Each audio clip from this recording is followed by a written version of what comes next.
जाने कि कैसे अच्छी आदतें बनाएं और उनसे जुड़े रहें। दोस्तों, क्या आप अपने सोशल मीडिया के सभी अकाउंट्स को बिना सोचे समझे ही सुबह सुबह चेक करते हैं?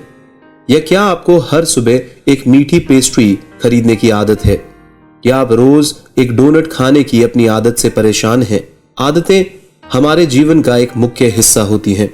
हम सब कुछ हद तक आदतों के साथ रहते हैं। उनमें से कुछ अच्छी होती हैं, कुछ बुरी होती हैं और कुछ बहुत खराब हो सकती हैं, जैसे डोनट्स खाना। दोस्तों, क्या आप ऑटो पायलट पर होने की भावना को जानते हैं? जब हम सुबह नहा रहे हों या अपने दांतों को ब्रश कर रहे हों तो हमें यह सोचने की जरूरत नहीं है कि हम क्या कर रहे हैं। पर ऐसा क्यों है? क्योंकि हम इन आवश्यक डेली एक्टिविटीज को आदतों में बदल चुके हैं। जो काम हमने इतनी बार किया है कि हम उन्हें ऑटोमेटिकली कर सकते हैं। वास्तव में हमारी बहुत सारी डेली एक्टिविटीज को आदत से गवर्न किया जाता है। ड्यूक यूनिवर्सिटी की एक स्टडी के मुताबिक हमारे 45% बिहेवियर्स हैबिचुअल होते हैं। जब भी हम स्ट्रेस में होते हैं तो हमारे हैबिचुअल बिहेवियर्स को अपनाने के चांसेस बढ़ जाते हैं। UCLA के द्वारा कंडक्ट की गई एक अन्य स्टडी में यह देखा गया है कि जब भी हम दबाव, थकान या ज्यादा भावुक होते हैं तो हम हैबिचुअल बिहेवियर को फॉलो करने लग जाते हैं। दुर्भाग्यवश भले ही हमारी आदतें अच्छी हो या बुरी हो, यह हो जाता है। तनाव हमें इस तरीके से क्यों प्रभावित करता है? दोस्तों, क्या आपने कभी सोचा है? तनाव अक्सर किसी निर्णय को लेने में असमर्थ होने का परिणाम होता है। आदतें हालांकि ऐसी होती हैं जिनके बारे में हमें निर्णय लेने की जरूरत नहीं है। ये हमारी डेली लाइफ में प्री प्रोग्राम्ड होती है।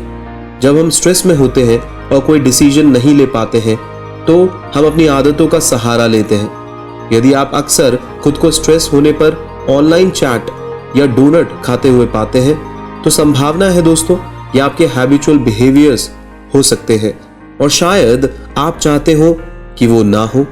पर दोस्तों, अच्छी खबर है कि बुरी आदतों को बदला जा सकता है। आखिरकार आदतें और कुछ नहीं होती बल्कि हमारे दिमाग के काम करने का तरीका होता है।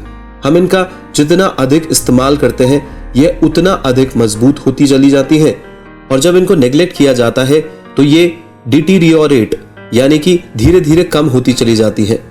दोस्तों, आप अपनी आदतें केवल एक्टिविटीज को दोहरा दोहरा कर बनाते हैं और जब आप इसको बहुत दोहरा लेते हैं यानी रिपीट कर लेते हैं तो ये आपकी जिंदगी में आसानी से उतर जाती है। इसलिए अगर आप सुबह जल्दी उठना चाह रहे हैं तो पहले कुछ हफ्तों का संघर्ष तो होगा, क्योंकि न्यूरल पाथवेज तब भी कमजोर होंगे। लेकिन जल्द ही आपका दिमाग जल्दी जागने और बिस्तर से निकलकर काम करने के बीच के कनेक्शन मजबूत कर लेगा और फिर आप देखेंगे कि लेटे लेटे करवटें बदलने और नींद में वापस जाने की आदत कमजोर होती चली जाती है। तो इससे पहले कि आप ये जाने, आपके न्यूरल पाथवेज आपके लिए काम कर रहे होंगे। आप उत्साह के साथ अपना दिन शुरू करने के लिए तैयार हो जाएंगे। कल्पना कीजिए कि सुपरमार्केट में आपके द्वारा खरीदे गए हर प्रोडक्ट के बारे में एक इन्फॉर्म्ड डिसीजन करना होगा। यही वह जगह है जहां आदतें बनती हैं। हमारे दिमाग का एक भाग बेसल गैंग्लिया हमारे दोहराए जाने वाले बिहेवियर की प्रोग्रामिंग देखता है ताकि हम उसके बारे में कम से कम सोचें। एक आइसक्रीम का फ्लेवर चुनने के प्रोग्राम्ड बिहेवियर पर विचार कीजिए। जहां तक कि कई मोहक फ्लेवर्स वाली फैंसी आइसक्रीम शॉप पर भी हम वेनिला जैसा फैमिलियर फ्लेवर ही पसंद कर लेते हैं। ऐसा क्यों होता है दोस्तों? हमारे बेसल गैंग्लिया के कारण होता है। हम अक्सर इसका उपयोग करते हैं और कई बार हम इसे ऑटोमेटिकली भी यूज करते हैं। जितना अधिक हम एक आदत को दोहराते हैं, बेसल गैंग्लिया में इसका रिकॉर्ड उतना ही मजबूत होता चला जाता है। तो उदाहरण के लिए, लगातार अपने कंप्यूटर को चालू करने और अपने फेसबुक अकाउंट में लॉग इन करने की एक्टिविटी को लगातार दोहराए जाने के बाद आपका दिमाग अंततः ऑटो पायलट पे चला जाएगा। इस कारण से हम बिना सोचे समझे ही फेसबुक में लॉग इन कर सकते हैं और उसको एक्सेस कर सकते हैं। बेसल गैंग्लिया अक्सर इतना मजबूत होता है कि यह कॉन्शियस रीजनेबल डिसीजन मेकिंग के लिए जिम्मेदार हमारे दिमाग के हिस्से को अधिक बल देता है। प्रीफ्रंटल कॉर्टेक्स बेसल गैंग्लिया के विपरीत होता है। हमारा यह ब्रेन पार्ट किसी भी एक्शन का लॉन्ग टर्म रिजल्ट देता है। साथ ही साथ यह मोरालिटी जैसे एब्स्ट्रैक्ट कॉन्सेप्ट को भी ध्यान में रखता है। लेकिन प्रीफ्रंटल कॉर्टेक्स में एक प्रमुख दोष भी है दोस्तों, यह बहुत जल्दी थक जाता है। वास्तव में सही डिसीजन लेना एक ह्यूज एनर्जी ड्रेन है। हालांकि दिन के अधिकांश घंटे फ्रीजर में रखे आइसक्रीम के टब का विरोध करना काफी आसान हो सकता है। संभावना यह है कि आपका प्रीफ्रंटल कॉर्टेक्स एक बार थक गया तो इस पॉइंट पर आपका बेसल गैंग्लिया अपना काम शुरू कर देगा और आप अचानक अपने आप को कुकीज और क्रीम का बड़ा कटोरा खाते हुए पकड़ लेंगे। मोटिवेशन नहीं, विल पावर अच्छी आदत बनाने के लिए सबसे अच्छा टूल है। मोटिवेशन निश्चित रूप से अच्छी चीज है दोस्तों, लेकिन आमतौर पर हम वास्तव में उन चीजों को करने के लिए मोटिवेट होते हैं जिन्हें हम सही में चाहते हैं, जैसे छुट्टी लेना। दूसरी ओर जब हमें सफाई करनी होती है तो यह प्रेरणा कहीं नहीं मिलती है। मोटिवेशन के कुछ नुकसान भी हैं, क्योंकि हम जैसा महसूस करते हैं इसके अनुसार इसमें भी उतार चढ़ाव होते हैं। सुबह जब आपको अच्छा लगता है तब नाश्ते से पहले 20 पुशअप्स का एक सेट करना आसान है, लेकिन जब आप बुरी तरीके से थके हुए हैं या हैंगओवर में हैं तो यह इतना आसान नहीं है दोस्तों। इसके अलावा जब भी हम किसी काम को लगातार करते चले जाते हैं तो मोटिवेशन वास्तव में कम होता जाता है, क्योंकि यह उबाऊ हो जाता है। कल्पना कीजिए अगर आप हर दिन अपने दांतों को ब्रश करने के लिए अकेले मोटिवेशन पर भरोसा करेंगे तो कुछ समय बाद आपका मुंह कैविटीज से भरा होगा। असल में मोटिवेशन पॉजिटिव हैबिट्स को बनाने में आपकी सहायता करने के लिए पर्याप्त नहीं है। सौभाग्य से वहां एक और टूल है जो हमारे जीवन में बदलाव लाने में हमारी सहायता करने के लिए बेहतर है। रिपीटिशन के साथ कमजोर होने के बजाय यह टूल आपको केवल मजबूत ही बनाता है, और वह है विल पावर, यानी आपकी इच्छा शक्ति। विल पावर के बेनिफिट्स को साइकोलॉजिस्ट अच्छी तरीके से जानते हैं। एक प्रोफेसर ने अपनी क्लास में इसका उपयोग करने की कोशिश करी। उसने अपने स्टूडेंट्स को क्लास में सीधे बैठने के लिए कहा और अपनी विल पावर को और बेहतर तरीके से उपयोग करने के लिए सिखाया।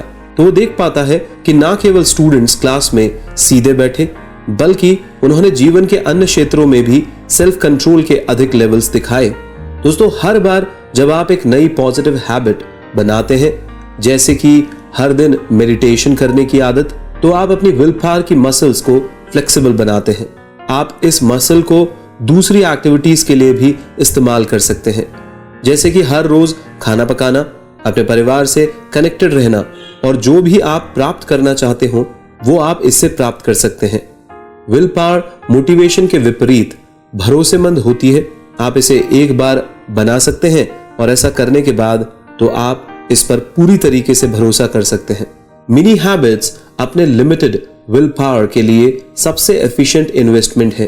बेशक आप हर सुबह 100 पुशअप्स करने की आदत को बनाने की कोशिश कर सकते हैं, लेकिन इसकी बहुत संभावना है कि 20 पुशअप करने के बाद आपकी विल पावर खत्म हो जाए और फिर आप बहुत जल्दी ही कुकी जार को फिर से खोल सकते हैं। विल पावर शानदार होती है, लेकिन जब हम इसे पहली बार कर रहे होते हैं तो ऐसा नहीं लगता है। तो हम जीरो से शुरू करके अपने विल पावर को कैसे मजबूत कर सकते हैं? दोस्तों, इसका सॉल्यूशन ही है मिनी हैबिट्स। नन्हे लक्ष्यों से विल पावर के नुकसान से बच सकते हैं। प्रयास, कठिनाई और थकावट हमारी विल पावर के मुख्य खतरे हैं। इसलिए क्यों ना कोई ऐसा लक्ष्य चुना जाए जिसमें केवल थोड़ा सा प्रयास लगता हो। एक आसान लक्ष्य को चुनना किसी भी कठिनाई के परसेप्शंस को समाप्त करता है और यह आपको थका देने जितना मुश्किल भी नहीं होता है। दूसरे शब्दों में, यह वीक विल पावर वालों के लिए एक कॉम्प्रिहेंसिव इलाज होता है। मिनी हैबिट्स आपको भी आगे बढ़ाती है और एक बार जब आप फ्लो में होते हैं तो आपको जारी रखने के लिए कम विल पावर की जरूरत होती है। जैसे कि न्यूटन के फर्स्ट लॉ ने कहा है, फ्लो में जा रहा एक ऑब्जेक्ट अपनी स्पीड को तब तक नहीं बदलेगा जब तक कि एक एक्सटर्नल फोर्स उस पर काम न कर दे। दूसरे शब्दों में, आमतौर पर हमारी सबसे बड़ी बाधा स्टेबिलिटी से मोबिलिटी तक जाना है। एक मिनी हैबिट के साथ आप छोटी सी शुरुआत करते हैं जो आपको किसी भी काम को आसानी से शुरू करने में हेल्प करती है। वास्तव में आप यह भी पता लगा सकते हैं कि आपने जितना भी चाहा है आप उससे अधिक प्राप्त कर सकते हैं। उदाहरण के लिए, आप 5 पुशअप्स करने का डिसीजन ले सकते हैं, भले ही आपने केवल 1 करने का लक्ष्य बनाया हो। यह कागज पर इतना इंपॉर्टेंट नहीं लगता है, लेकिन आपको आश्चर्य होगा कि आप इससे कितना खुश महसूस करेंगे। मिनी हैबिट्स के कई एडिशनल बेनिफिट्स होते हैं। उस व्यक्ति को याद करिए जिसे आप हमेशा से डेट पर ले जाना चाहते थे, लेकिन कभी पूछने की हिम्मत नहीं हुई। इस काम की दिशा में क्यों ना एक कदम उठाने की कोशिश करें और फिर से इसको दोहराएं। जल्दी आप खुद को अपने डेट के सामने खड़ा पाएंगे जो शायद आपसे पूछे कि उस तक पहुंचने में आपको इतना समय क्यों लगा।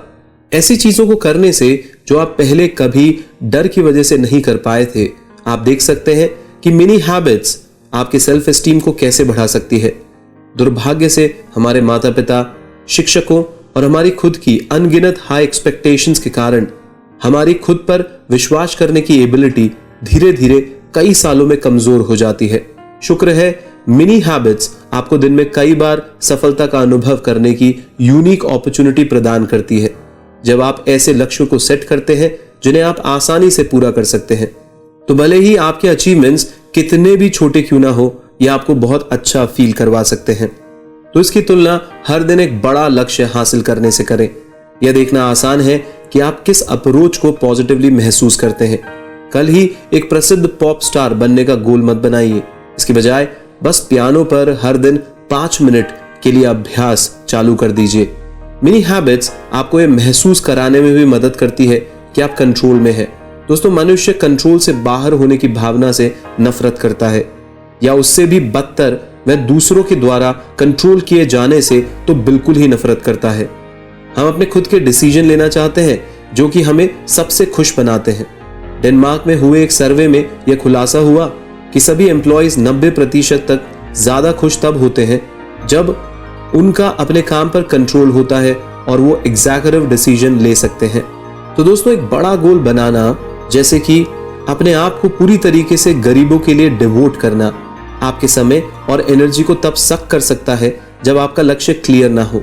इसके विपरीत एक मिनी आदत में आप हर दान मांगने वाले व्यक्ति को एक सिक्का देते हैं।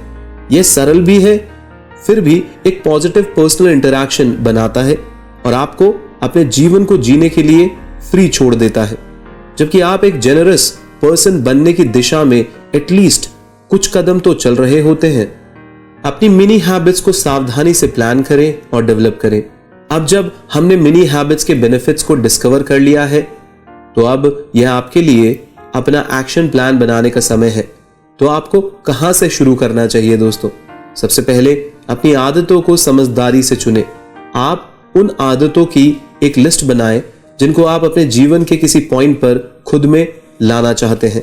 हो सकता है आप एक नई भाषा सीखना, अधिक पढ़ना, अपनी मैथ स्किल को इंप्रूव करना या ज्यादा हेल्दी बनना चाहते हो। इसके बाद खुद से पूछिए कि ये आदतें आपको अट्रैक्ट क्यों करती हैं, या आपको इंश्योर करता है कि आपको सही मोटिवेशन मिल गया है। उदाहरण के लिए हो सकता है कि आप अधिक भाषाओं को सीखना चाहते हो। यदि आप यात्रा और विभिन्न कल्चर्स के बारे में पैशनेट हैं, तो आपके पास अधिक भाषाएं सीखने के लिए बहुत अच्छे कारण हो सकते हैं।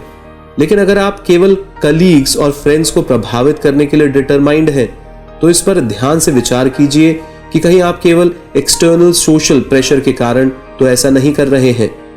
इसको आपकी आदतों को प्रभावित ना करने दें। वास्तव में आदतों को केवल आपको जो हासिल करना है उसके बारे में इन्फॉर्म करना चाहिए। मोटिवेटेड हैबिट्स की एक लिस्ट बनाने के साथ इनके मैचिंग की मिनी हैबिट्स को बनाने का समय है दोस्तों। अगर आप स्पेनिश सीखना चाहते हैं तो रोज एक स्पेनिश शब्द सीखने की एक मिनी हैबिट बनाएं। यदि आपकी मिनी हैबिट इतनी छोटी है कि यह आपको सिली लगती है, तो बहुत अच्छा है, उन्हें इसी तरीके से होना चाहिए। मिनी हैबिट को डरावना नहीं होना चाहिए दोस्तों, वह इतनी छोटी होनी चाहिए कि आप उनमें से कई को अपने डेली रूटीन में शामिल कर सकें। आप 2 या 3 मिनी हैबिट से शुरुआत कर सकते हैं। अपनी मिनी हैबिट्स को निर्धारित करने के बाद अपने हैबिट क्यूज को डिफाइन करें और लिखें। हैबिट क्यूज या आदतों के संकेत आपको याद दिलाते हैं कि यह आपकी मिनी हैबिट को करने का समय है। मान लीजिए कि आप नाश्ते से पहले एक योगा पोज करना चाहते हैं और भूख आपकी मिनी हैबिट्स के साथ एंगेज करने के लिए आपके संकेत हो सकते हैं। अपनी प्रोग्रेस को मॉनिटर करें और खुद को इनाम देना मत भूलिए। दोस्तों, छोटी आदतों को हासिल करना आसान है, इसलिए आपको इनके 95% कंप्लीशन रेट पर ध्यान नहीं देना चाहिए, बल्कि आपका लक्ष्य सीधे 100% तक होना चाहिए। मिनी हैबिट्स को स्किप या स्विच करने को अवॉइड करने का सबसे आसान तरीका है कि आप जो कुछ भी कर रहे हैं उसको लिखकर रिकॉर्ड करें। इसलिए इंश्योर करें कि आप सब कुछ नीचे लिखें। 2013 में की गई एक साइकोलॉजिकल स्टडी में पता चला है कि आप जब भी कुछ लिखते हैं तो आपके थॉट्स मजबूती से आपके दिमाग में प्रेजेंट होते हैं। लिफ्ट या हैबिट स्ट्रीक प्लान जैसे नए एप्स आपकी आदतों को लिखने में आपकी मदद करने के लिए एकदम सही है दोस्तों। इसके लिए आप अपनी ओल्ड स्कूल अप्रोच को यूज कर सकते हैं और अपनी प्रोग्रेस पर नजर रखने के लिए एक बड़े कैलेंडर का उपयोग कर सकते हैं। जो भी मेथड आप चुनते हैं दोस्तों, वह ऐसा होना चाहिए जैसा कि आप हर दिन देखते हैं। इस तरह आप अपनी आदतों को पूरा करने के लिए खुद को याद दिला सकते हैं। आप अपनी प्रोग्रेस को बनाए रखने और रास्ते में और अधिक पॉजिटिव आदतों को भी बना सकते हैं और आप देखेंगे कि जल्द ही आप आगे बढ़ेंगे। शायद आपने अपनी हैबिट से जितना पाने का प्लान किया था, आप उससे कहीं अधिक अचीव कर लेंगे। मान लीजिए कि आपने रोज 50 शब्दों को लिखने का प्लान बनाया था और आप 500 शब्द लिखने लग गए हैं। एनर्जी के ये बर्स्ट अच्छे हैं दोस्तों, लेकिन उन्हें आपको कंफ्यूज ना करने दे। अचानक 500 शब्द लिखने की आदत डालना आपके लिए अच्छा नहीं है दोस्तों, और आप इसको बहुत मुश्किल से मेंटेन कर पाएंगे। यदि आप अपने लक्ष्य को पार करने में कामयाब भी हो जाते हैं तो खुद की पीठ थपथपाएं, लेकिन याद रखें कि इसे आप एक बोनस के रूप में देखें, ना कि खुद को और हार्ड पुश करने के संकेत के रूप में। लेकिन अगर सिर्फ 50 शब्दों को लिखना भी आपको उबाऊ लगता है तो क्या? एक अच्छी बात है, यह संकेत है कि आपकी मिनी आदत एक सदाबहार आदत है। ऐसा कुछ है जो आप इसे पूरा करने के लिए किसी भी रेजिस्टेंस के बिना ऑटोमेटिकली करते हैं। यह जश्न मनाने जैसा है, इसलिए खुद को इनाम दे। याद रखिए दोस्तों, यह केवल गोल नहीं है कि आपकी आदतें इंपॉर्टेंट हो। हेल्पफुल रिचुअल्स को मिलाकर एक ऐसा डेली रूटीन बनाना चाहिए जिस पर आपको गर्व हो। चुनौतीपूर्ण लक्ष्यों को प्राप्त करने के लिए खुद को मोटिवेट करने की कोशिश करने के बजाय एक समय में एक कदम उठाएं। पॉजिटिव मिनी हैबिट्स को एक रूटीन में फॉलो करें। आप अपनी असली एस्पिरेशंस की ओर रियल प्रोग्रेस करते हुए अपने आप को हर दिन छोटी सफलताओं का आनंद लेने का मौका दें।